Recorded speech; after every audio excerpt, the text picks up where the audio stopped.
Vi sålde allt och gav oss iväg för att leva enklare och närmare varandra. Vi är familjen Hell, 2 vuxna och 3 barn i ett flytande hem.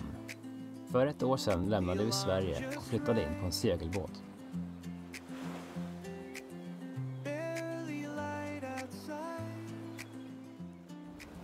Hej på er och välkomna till ett nytt avsnitt av Från villa till vågor. Det här avsnittet kommer handla om väder och vind. Och sen ni såg oss sist så har vi transporterat oss från Ponza i Italien till Toulon här i Frankrike. Och då passerade vi alltså mellan Sardinien och Korsika.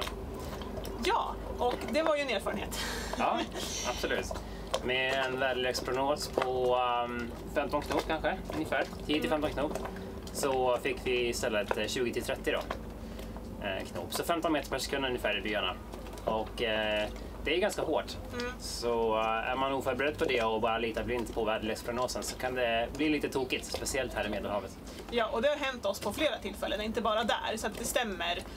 Ja, det stämmer in på flera ställen. Det är lite samma sak här där vi befinner oss nu i Toulon. Här är det ju andra förhärskande vindar. Ja, här får man lov att ta hänsyn till tramontanen och mistralen. Bland annat då, som är hårda vindar som trättas ihop mellan berg och följer med i dalgångar och har ganska stor effekt på livet här i norra Medelhavet. Stilla havet känns som. Det är inte där riktigt än. Men så vi försöker ju att kolla på hela bilden och inte bara zooma in och kolla hur ska det blåsa exakt här, utan vi försöker förstå helheten, för det påverkar oss och vårt liv på båten, för det är ju här vi bor och vi är utsatta för väder och vind. Och nu har ju sommaren kommit hit till Medelhavet, får vi säga. Vi är i början av juni och det börjar bli varmt. Och då får vi återigen börja komma ihåg hur det var förra sommaren. När vi var tvungna att tänka oss för ganska noggrant vad vi gjorde och när. Ja, för det första så är det skönt att ha skugga. Det är väl en sån sak, men det är väl också så att vi försöker undvika att vara ute i solen mitt på dagen. Så att idag till exempel i eftermiddag kväll här så ska vi ta jollen in till land och utforska. För det klarar vi inte av mitt på dagen. Nej, nu är det för varmt. Och just nu då så ligger vi ju i en hyfsat bra ankarvik. Och hur tänker vi när vi väljer ut en ankarvik? Ja, men vi försöker ju kolla dels från vilket håll det blåser, men det kanske inte är det som är det viktigaste, utan lite blåst är helt okej, speciellt nu när det är varmt. Men vi försöker mest kolla på var dyningen kommer, för vågorna är jobbiga. Om de kommer från fel håll för oss så rullar vi runt. Ja. Dag som natt, och då blir man väldigt matt.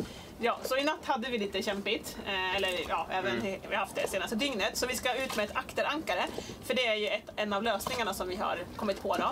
För då så tvingar vi båten att räta upp sig mot vinden, eller mot dyningen, så att vi får dyningen i fören och inte från sidan, så att vi inte gungar.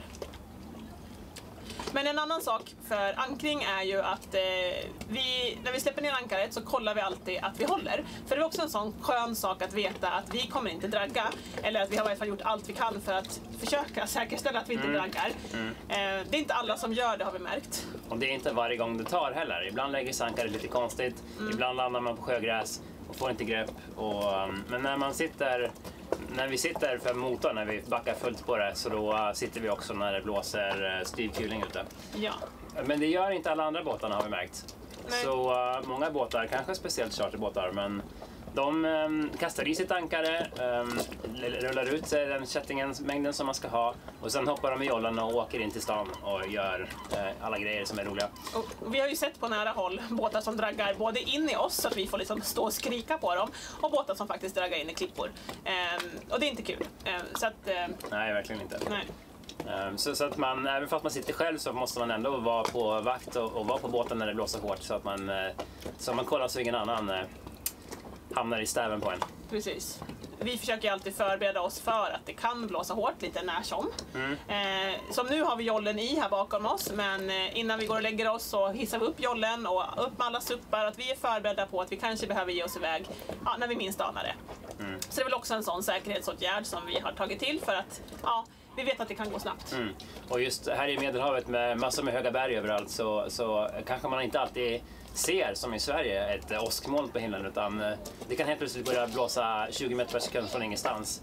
Bara för att det trattar lite grann mellan 2 berg eller någonting. En bergskam som så blir det kaos i viken.